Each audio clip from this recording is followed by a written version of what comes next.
I remember distinctly, there was a punk show that turned into a black bloc that marched down the street in small town Raleigh, North Carolina, and tried to torch the Republican headquarters in Raleigh. And the next day, JTTF agents were knocking on people's doors, especially, a house I was living at.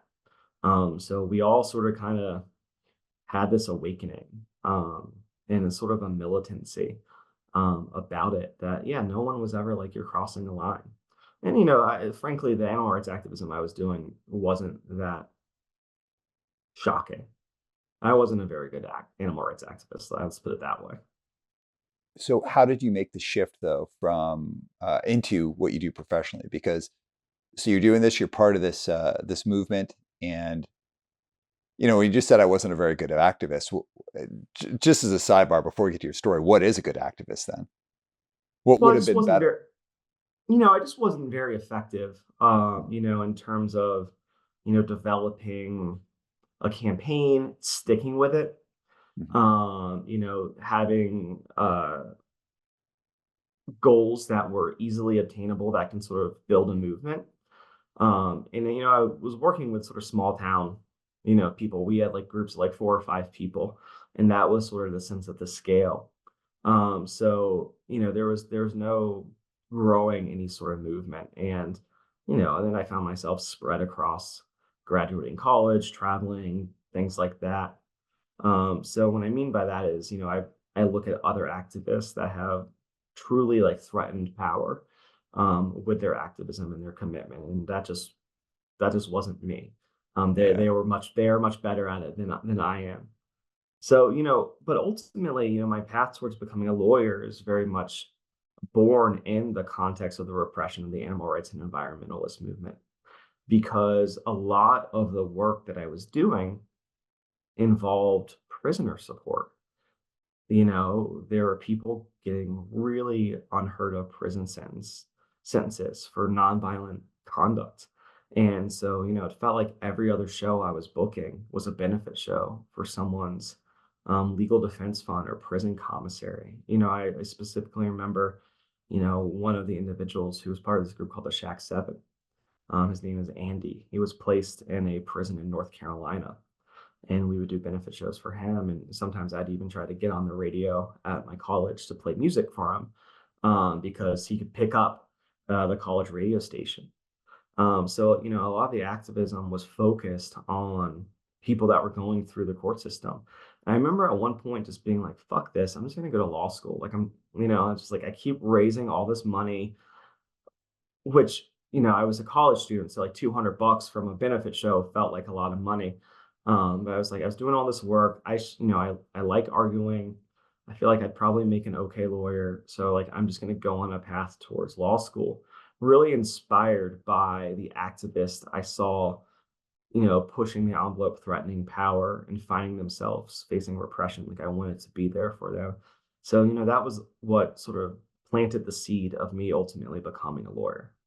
So I've met a lot of people who have entered into professions with one reasoning and like a much more of like an altruistic reasoning, and then found themselves over a course of time kind of switching, like they're in that profession, but then they're just doing it more in like a different space. For example, laws, like someone could come in and be doing um, rights that are based on social justice, or based on social justice, but over time just going into like some whatever different kind of law.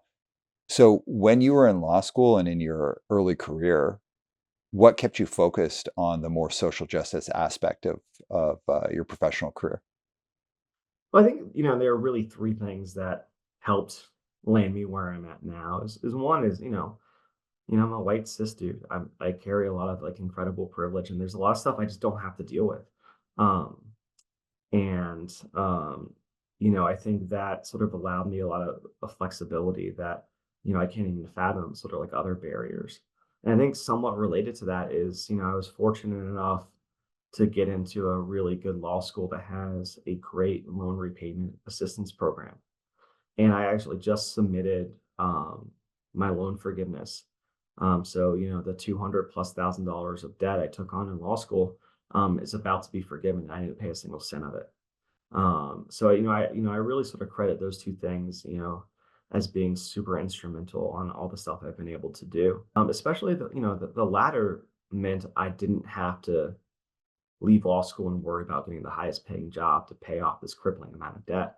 I could go and be a public defender, which is another interest of mine, which is another thing I am really passionate about, and permitted me to sort of do what I wanted to do. And that really is the third thing is, I left law school and kind of went on sort of a traditional career path. Like I didn't go directly into doing activist defense as sort of my own standalone attorney.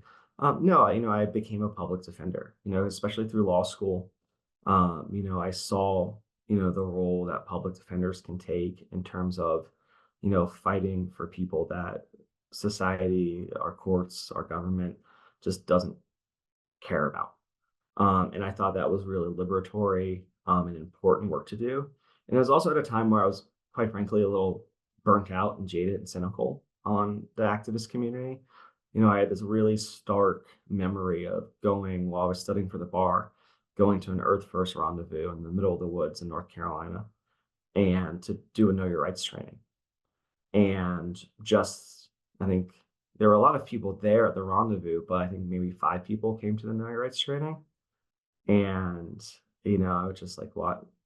I could be doing better work for, poor people that don't have anyone to come help them when, a lot of people don't really even care. And, I know from experience that, a lot of times people really screw themselves over because they don't know their rights. They don't know to shut up and they run their mouth and talk to the cops and make their cases really difficult to defend. So, I think it was sort of a confluence that sort of like had that shift to be a public defender. A lot of it was practical, but a lot of it was more sort of like philosophical. And, I did that for 10 years and I loved it, and honestly, I'd probably still be doing it if this opportunity hadn't come up. And if this opportunity ever ends, I might just still go back to being a public defender because I really love the work and the community of my fellow public defenders and the clients that we serve.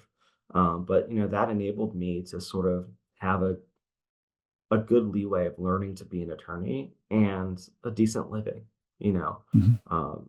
it's certainly public defenders make a lot less than most other attorneys, but I was a punk that was like a bike messenger and a bike mechanic before I went to law school. The most money I'd ever made in a year was like $10,000, and half of that was medical studies that I would go do. So, I think it sort of set me up to kind of to live a little bit leaner, I guess.